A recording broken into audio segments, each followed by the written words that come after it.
तो आप सभी का मेरे इस YouTube चैनल पर हार्दिक स्वागत। मेरे YouTube चैनल का नाम है अमजद खान सर कोटड़ा और आज पर पुनः आपका हार्दिक अभिनंदन।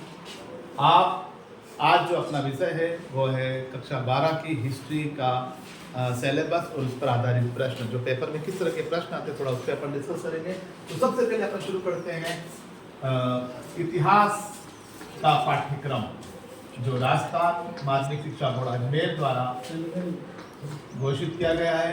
इतिहास और कक्षा है 12 और इस कक्षा 12 का आज अपन पाठ्यक्रम को देखेंगे। पाठ्यक्रम का मतलब होता है जिसे इंग्लिश में अपन सिलेबस बोलते हैं, परंतु इस पाठ्यक्रम का मतलब ये होता है कि आपको कक्षा 12 के एग्जाम की तैयारी के लिए इस किताब से क्या क्या पढ़ना है।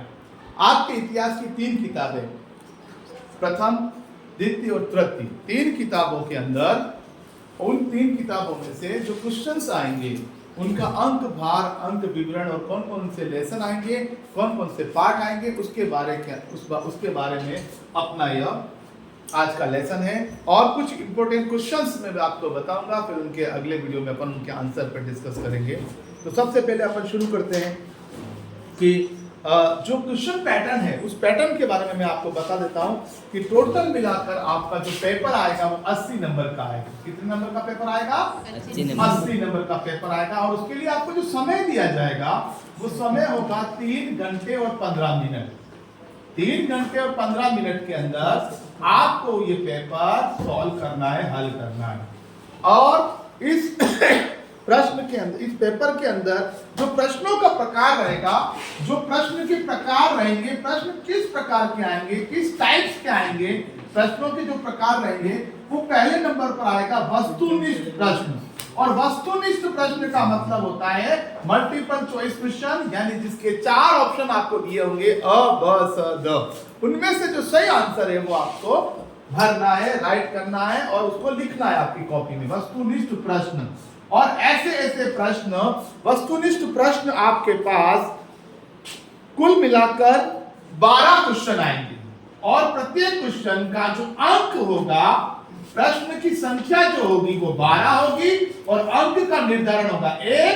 तो कुल मिलाकर जो अंक हो जाएंगे वो 12 नंबर के आपके मल्टीपल चॉइस क्वेश्चन आएंगे, बहुत वस्तुनिष्ठ प्रश्न आएंगे, बहुविकल्पीय प्रश्न भी बोलते हैं इनको। इसी तरह जो दूसरे नंबर पर आएगा अति लघुत्रात्मक प्रश्न। इसके अंदर आपका फिल इन द ब्लैंक्स, रिक्त स्थानों को भरो, रिक्त स्थानों की पूर्ति करो। ये आ जाएगा अति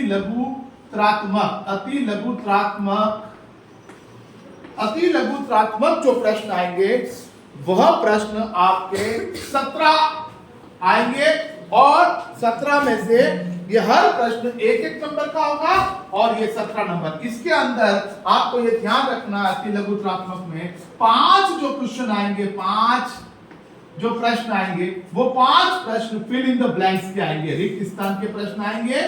और 12 जो क्वेश्चन है वो वन लाइनर क्वेश्चन आएंगे। वन लाइनर क्वेश्चन यानी एक लाइन में इनको उत्तर देना है, वो क्वेश्चन आएंगे जिनका उत्तर एक लाइन में आपको देना है या पिंक पॉइंट आंसर देना है। तो वन लाइनर क्वेश्चन 12 आएंगे और 5 प्रश्न कुल मिला के 12 और 5 17 1-1 नंबर के ये प्रश्न आएंगे जिनका शॉर्ट टाइप आंसर होते वो देने, शॉर्ट आंसर देने। तो उसके बारे में अपन बात आगे करेंगे। उसके बाद आएगा लघुत्रात्मक प्रश्न। 3rd नंबर का जो प्रश्न आएगा पेपर में लघुत्रात्मक प्रश्न आएंगे और लघुत्रात्मक प्रश्न इनसे थोड़े बड़े होते हैं और इनके जो आंसर है शब्दों की सीमा का ध्यान रखते हुए लघुत्रात्मक जो प्रश्न होंगे वह प्रश्न टोटल मिलाकर 13 प्रश्न आएंगे और हर प्रश्न का अंक 2 होगा। टोटल मिलाकर आपके कितने अंक हो गए? 26 नंबर के जो प्रश्न हैं वो आपके आएंगे। लघुत्रात्मक 13 प्रश्न आएंगे, हर प्रश्न 2 नंबर का होगा, कुल अंक हो जाएंगे आपके 26। इसी तरह दीर्घ जो प्रश्न आएंगे, दीर्घ उत्तरीय प्रश्न जो होंगे, दीर्घ उत्तरीय जो प्रश्न होंगे वो 4 प्रश्न आएंगे और प्रत्येक प्रश्न आपका 3 नंबर का होगा। टोटल मिला के आपके पास जो नंबर हो जाएंगे वो 12 क्वेश्चन हो जाएंगे। इसी तरह निबंधात्मक प्रश्न आएगा एक, निबंधात्मक जो प्रश्न आएंगे वो प्रश्न आपको निबंधात्मक प्रश्न 2+1 यानी कि 2 और 1 3 प्रश्न आएंगे, जिसमें से दो प्रश्नों के जो नंबर है वो 4 नंबर के और एक प्रश्न 5 नंबर का आएगा। तो टोटल मिलाकर आपके ये जो प्रश्न 2 और 1 और प्रति अंक जो होगा वो 4 और 5 के हो जाएंगे, यानी कि 4 दूनी 8 और 8 और 5 13 नंबर के ये प्रश्न हो जाएंगे। इसी तरह अगर अपन इनको जोड़ेंगे तो 3 में 2 5 और 6 11 7 18 और 2 20 1 2 2 4 5 6 7 8 प्रश्न हो जाएंगे। तो आपको इस तरह ये क्वेश्चन आंसर आपको करने ये, और एक प्रश्न जो हो सकता है इस साल मानचित्र का भी दिया है, तो मानचित्र का प्रश्न भी आपको आ सकता है। तो आपको ये थोड़ा सा ध्यान रखना है कि एक प्रश्न क्वेश्चन अपन को मानचित्र का भी वह पूछ सकता है। तो इस तरह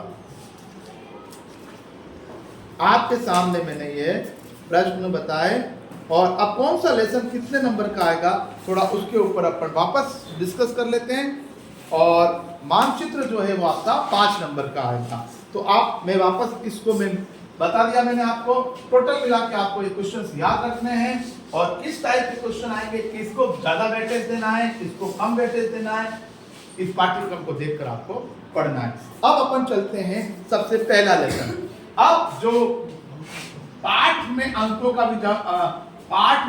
का विभाजन कैसे हुआ है, लेसन में अंकों का विभाजन कैसे हुआ है, अब अपन उसके ऊपर डिस्कस करते हैं। इससे आपको एक चीज पता लग जाएगी कि अभी जो जितने भी ग्रामीण अंचल के बालक बालिका पढ़ रहे हैं उनको ये पता लग जाएगा कि हमको क्या पढ़ना चाहिए। स्कूलों के अंदर आज लेक्चरर्स की कमी है और व्याख्याता नहीं है, हिस्ट्री के इतिहास के व्याख्याता नहीं होने की वजह से वो बच्चे नहीं पढ़ पा रहे हैं। अब इस वीडियो को देखने के बाद उन्हें समझ में आ जाएगा और मैं इसके इंपॉर्टेंट क्वेश्चन बताऊंगा ताकि आपको एक जहन क्लियर हो जाएगा, आपके दिमाग में एक माइंडसेट हो जाएगा कि हमको क्या पढ़ना और क्या नहीं पढ़ना है। बहुत सारी चीजें ऐसी है जो हम किताब में विस्तृत दे रखी है, हम नहीं पढ़ पाते, पर हम पिन पॉइंट उसके अंदर से अगर वो क्वेश्चन को याद कर लेते हैं, पिन पॉइंट अगर अपन उसको पढ़ लेते हैं, जैसे कि मैंने एग्जाम्पल दिया था कि आहत सिक्के, तो प्राचीन रूप से जो आहत सिक्के जो 6वीं शताब्दी ईसा पूर्व में चालू किए गए थे, वो एक छोटा सा पिन पॉइंट क्वेश्चन है। इसी तरह अब बहुत सारे क्वेश्चन ऐसे हैं जो महात्मा गांधी के ऊपर भी बहुत सारे क्वेश्चन बेस्ड है, संविधान सभा के ऊपर बहुत सारे क्वेश्चन बेस्ड है कि संविधान सभा का प्रारूप समिति का अध्यक्ष कौन था। तो ऐसे पिन पॉइंट के क्वेश्चंस आपको याद रखने हैं जो बहुत ज्यादा इंपॉर्टेंट है, और जो प्रश्न ज्यादा चर्चित होते हैं वही परीक्षा में पूछे जाते हैं। जो प्रश्न ज्यादा चर्चित होते हैं या सिलेबस के अंदर जिन प्रश्नों के ऊपर ज्यादा जोर दिया जाता है, उन प्रश्नों को मल्टीपल चॉइस क्वेश्चन या वन लाइनर क्वेश्चन भी अगर आप करते हैं तो वन लाइनर क्वेश्चन से भी आपको उस पर ज्यादा दिमाग नहीं लगाना, सिर्फ एक आंसर को लिखना है, उस आंसर को लिखते ही आपके नंबर मिल जाएंगे। उसमें कोई ज्यादा 4-5 लाइनें नहीं लिखनी है। कुल मिला के 12 और 17 यानी 29-30 नंबर के जो क्वेश्चन है वो आपके वन लाइनर है। 30 नंबर 30% जो वेटेज है वो खाली वन लाइनर को दिया, 40% मान लो 40% जो वेटेज दिया गया है वो वन लाइनर क्वेश्चन जिसका एक लाइन में उत्तर देना है, ऐसे प्रश्नों को लिया, इसलिए आप ऐसे प्रश्नों को तैयार कर सकते हैं। अब अपन पढ़ेंगे, सबसे पहले मैं आपको ये बताना चाहता हूं, जो सिलेबस के अंदर सबसे पहले आया है वो आया हड़प्पा सभ्यता। हड़प्पा सभ्यता के बारे में भी मैं कुछ नोट्स मैंने बनाए हैं, तो अगले वीडियो में अपन हड़प्पा सभ्यता के छोटे-छोटे क्वेश्चन कैसे बन सकते हैं और बड़ा क्वेश्चन कैसे बन सकता है, तो दोनों क्वेश्चन के ऊपर अपन डिस्कस करेंगे। हड़प्पा सभ्यता का जो लेसन है उसके अंदर खास तौर पे लिखा गया है ईंटों के बारे में, उस समय की प्राचीन ईंटें, मनके और अस्थियों के बारे में लिखा गया है, अस्थियां,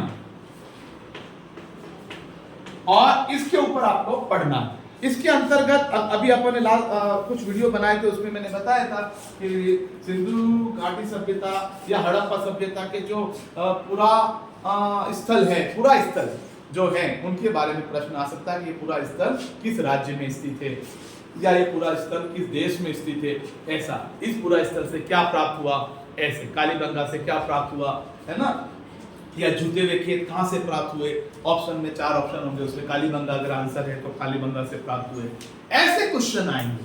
तो ये क्वेश्चन को बारीक से समझना है। अब अगर हम उसको एक बार पढ़ लेंगे ना तो वो माइंड सेट हो जाएगा। हाँ, ये कालीबंगा का ये कालीबंगा में क्या क्या पाया गया है ना, रंगपुर में क्या क्या पाया गया, रोपड़ है ना, लोथल सबसे बड़ा स्टेडियम और जलाशय जो लोथल में मिला तो गुजरात के अंदर है। तो ये चीज रंगपुर, ये चीज रोपड़ है ना, बनावली हरियाणा के अंदर है। तो ये चीजें अपन को याद रखना है कि जो इस पार्ट के अंदर से जो इंपॉर्टेंट प्रश्न बन सकते हैं उन्हीं को अपन को लेना है। नेक्स्ट जो दूसरा लेसन अपना आएगा, दूसरा लेसन जो अपना आ सकता है आएगा जो आरंभिक राज्य और अर्थव्यवस्था है।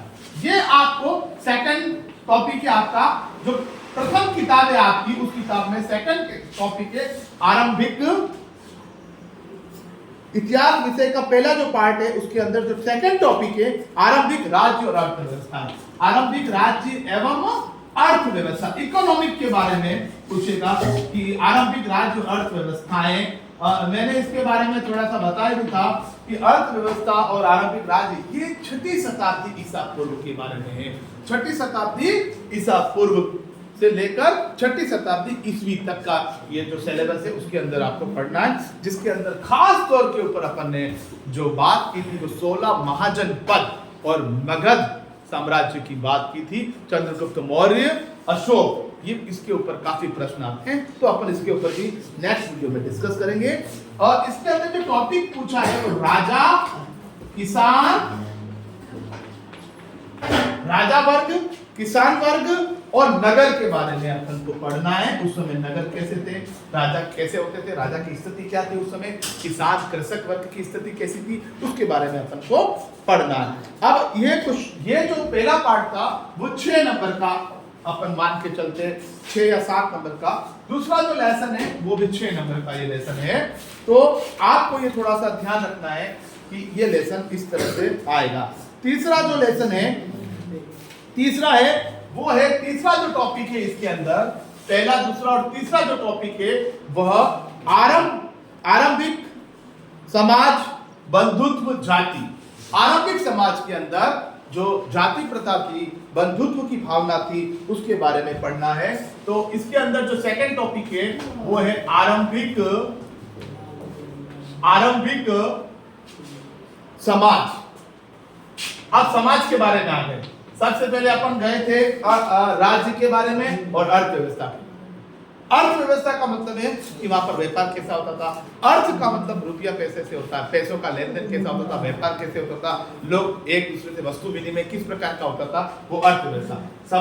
समाज का मतलब हम जिस भाग में रहते हैं वो हमारा समाज कहलाता है। जिस इलाके में हम रहते हैं, जिन लोगों के साथ हम रहते हैं वो समाज कहलाता है हमारा। इसी तरह उस समय आरंभिक जब 16 महाजनपद में उस काल में समाज की स्थिति क्या थी, समाज के अंदर अपन को पढ़ना है बंधुत्व की भावना, बंधुत्व के बारे में पढ़ना है। और बंधुत्व के साथ साथ हमको इसमें खास तौर में बंधुत्व के साथ साथ जाति प्रथा, जाति किस प्रकार की थी, जाति के बारे में पढ़ना है। और जाति के साथ साथ अपन को इसके अंदर वर्ग, उस समय कौन कौन से वर्ग बन चुके थे, कृषक वर्ग, व्यापारी वर्ग, इस तरह से अपन को वर्ग के बारे में पढ़ना है। और ये वाला जो तीसरा टॉपिक है वो भी आपके 6 नंबर का पूछा जा सकता है। और इसके अलावा पांचवा जो टॉपिक है वो है सामाजिक विषमताओं की व्याख्या। पांचवा जो टॉपिक है वो है सामाजिक विषमताओं की व्याख्या। सामाजिक विषमताओं की व्याख्या, विषमताओं की व्याख्या। माध्यमिक शिक्षा बोर्ड ने इसको भी 6 नंबर तक आए, पर ये बड़ा टॉपिक है इसलिए अपन इसको 7 नंबर का मान सकते हैं, क्योंकि 1 नंबर मिस हो रहा था तो 7 नंबर का ये पार्ट आ सकता है। चौथा टॉपिक है सांस्कृतिक विकास। पांचवा टॉपिक है सांस्कृतिक विकास। एक मिनट, सामाजिक विषमता इसी के अंदर आएगा, इसी के अंदर सामाजिक विकास इसका टॉपिक है। चौथा है सांस्कृतिक, क्या नाम है, सांस्कृतिक, संस्कृति के बारे में पढ़ना है, सांस्कृतिक विकास। इसके अंदर अपन को विचारक जो हुए हैं उनके बारे में अध्ययन करना है। फिलोसोफर विचारक जो हुए, विश्वास, इसी में विश्वास, और एक चीज और आएगी, इमारतें। उस समय जो इमारतें बनी, भवन बने, उनके बारे में अपन को पढ़ना है। वो है सांस्कृतिक विकास। इसमें 3 चीज पढ़नी है अपन को, और ये भी अपने पास 6 नंबर का क्वेश्चन आ सकता है। 5वां टॉपिक जो अपना है, और इसके अंदर ये 4 टॉपिक हो गए, तो ये इसमें से एक कोई भी टॉपिक 7 नंबर का है। टोटल मिलाकर ये 25 नंबर के हो जाएंगे। कितने के हो जाएंगे?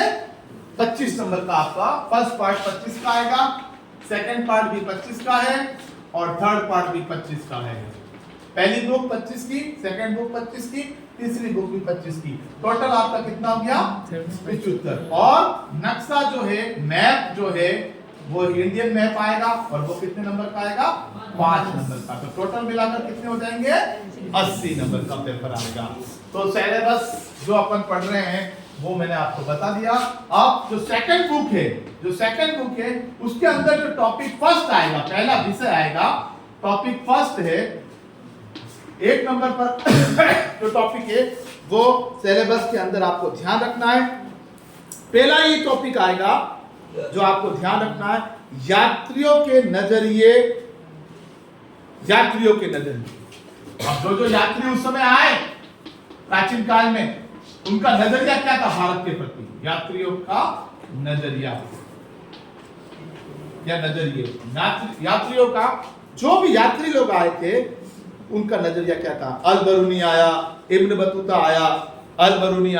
बतूता आया, मैगस्थनीज आया, ये बड़े बड़े यात्री जो आए, इनका भारत के प्रति क्या नजरिया था, और इन्होंने कौन कौन सी किताब लिखी थी, उसमें भारत के बारे में क्या लिखा, वो चीज अपन को पढ़नी है। वो टॉपिक आपको याद रखना है, यात्रियों का नजरिया। सेकंड नंबर पे आएगा भक्ति और सूफी परंपराएं। ये भी आपके 6 नंबर का है। दूसरे नंबर पर आएगा भक्ति और सूफी परंपराएं। देखो 2 चीज थी भारत के अंदर, भक्ति और सूफी परंपराएं। अब यहां पर भी ध्यान रखना, जो भक्ति परंपरा के जो मानने वाले थे वो 2 तरह के वर्ग थे, आज भी है ये विद्यमान। भक्ति में एक होता है सगुण और एक होता है निर्गुण। सगुण का मतलब ये होता है जो गुणों को पूजते हैं, यानी सगुण, गुणों के साथ पूजा जाने वाला। निर्गुण यानी जिसके अंदर गुण है, गुणों को तो पूजते हैं परंतु उसमें पिक्चर्स नहीं होते। जैसे मूर्ति पूजा वाले मूर्ति पूजते हैं, कुछ लोग तस्वीर की पूजा करते हैं, मूर्ति की पूजा करते हैं, भगवान के प्रति वो मूर्ति में भी आस्था रखते हैं। तो ये मूर्ति पूजक जो लोग हुए उनको अपन सगुण बोलते हैं, और जो बिना मूर्ति के पूजा पाठ करते हैं वो निर्गुण होते हैं। आज भी बहुत सारे संप्रदाय हैं, वो बहुत सारे संप्रदाय हैं वो मूर्ति को नहीं मानते, और बहुत सारे संप्रदाय हैं हिंदू के अंदर भी और अन्य धर्मों में भी जो मूर्ति को मानते हैं, और कुछ लोग मूर्ति को नहीं मानते।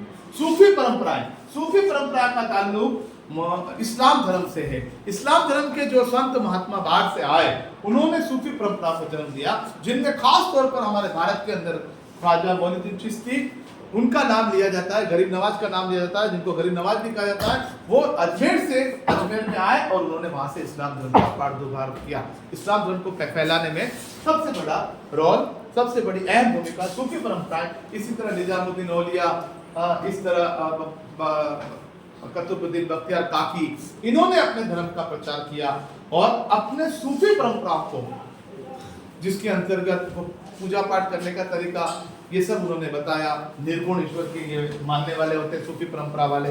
तो ये सूफी परंपरा, इसके ऊपर ये भी क्वेश्चन आपका 6 नंबर का क्वेश्चन सूफी परंपरा वाला आप पूछा जा सकता है। और ये सूफी परंपरा वाला 7 नंबर का है, 1 नंबर होगा इसमें, 7 नंबर का ये सूफी परंपरा वाला बड़ा क्वेश्चन है। और सूफी परंपराओं के बारे में मैंने आपको बता दिया।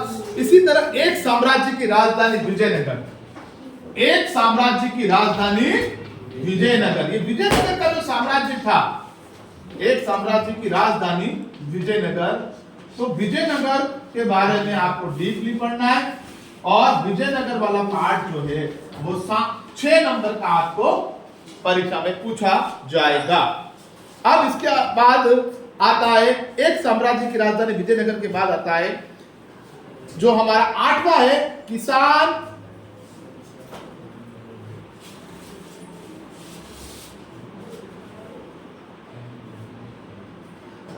जमींदार राज्य।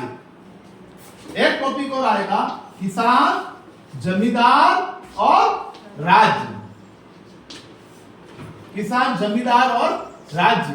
ये भी टॉपिक आएगा कितने नंबर का, 6 नंबर का टॉपिक आएगा।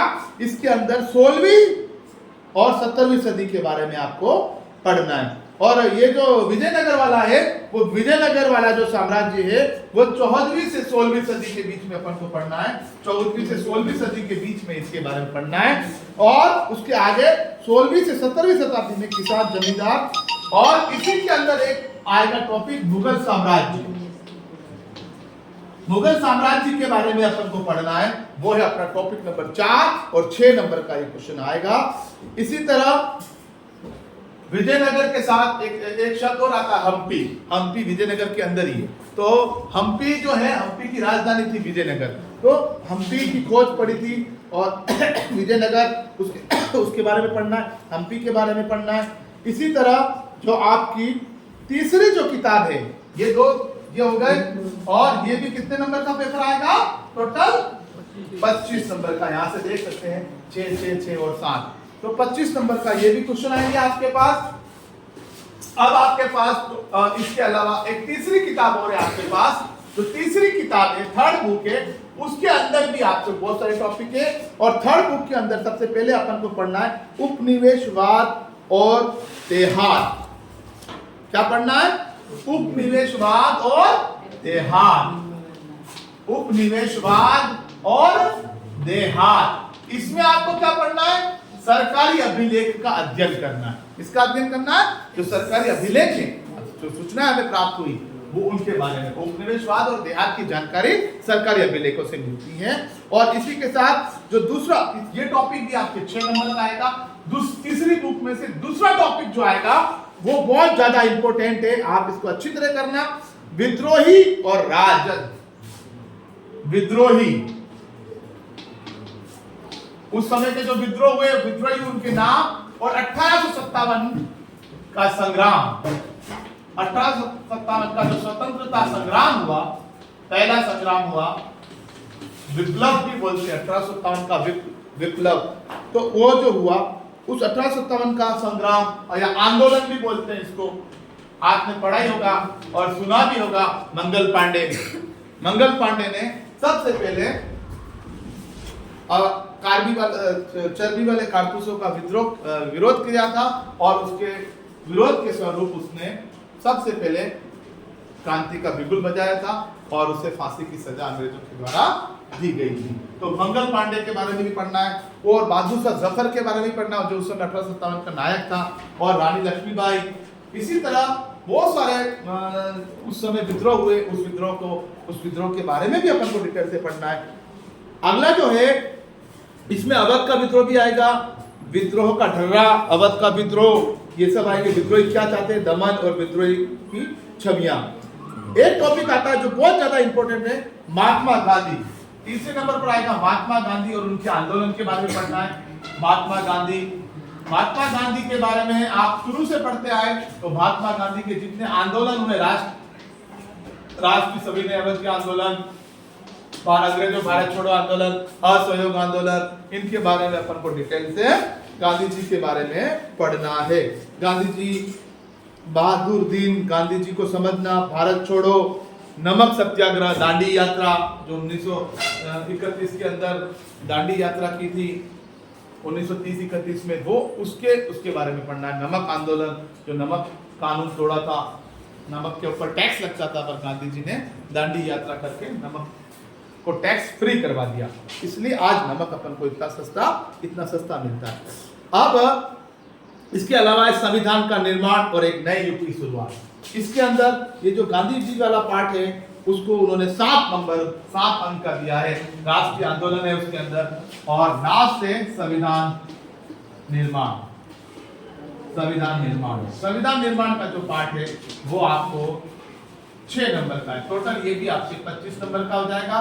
और फिर आएगा एक मैप के बारे में पूछेगा, वो भारत का मैप दे देगा, और ऐतिहासिक स्थल के बारे में पूछेगा, ढूंढो इसके अंदर कहां है, वो आपको चिन्हित करने मैप नक्शे के अंदर। वो मैप आएगा 5 नंबर का। तो टोटल मिलाकर अपना पूर्णांक कितने का हो जाएगा, 80 नंबर का, 80 अंक का आपका पेपर आएगा। इस 80 अंक के पेपर में आपको मिनिमम जो 100 हो जाएगा 20 नंबर का सत्रांक है और 80 नंबर का ये टोटल मिला के 100 नंबर का पूर्णांक हो जाएगा। 100 में से आपको 33 नंबर पास होने के लिए लाने हैं। परंतु अपना ये टारगेट रखिए, अपन को पढ़ना है, अपन ये क्लासें चलाएंगे ताकि इस क्लास के अंदर अपन एक एक टॉपिक के अंदर क्या क्या प्रश्न बनते हैं उन प्रश्नों को देखेंगे और उन क्वेश्चन के वन लाइनर क्वेश्चन है और बड़े क्वेश्चन आंसर अपन डिस्कस करेंगे और वन लाइनर क्वेश्चन को अपन यहाँ लिख लेंगे और बड़े क्वेश्चन को मैं आपको समझा दूंगा ताकि आप मेरे YouTube को देखकर उसको उतार लेना कि क्या क्या सर ने बताया है। तो मैंने आज आपके सामने इस तरह का ये वीडियो बनाने का मकसद यही था कि आपको पाठ्यक्रम के बारे में जानकारी दी जाए। आप लोगों का बहुत बहुत धन्यवाद, नमस्कार। और मेरे चैनल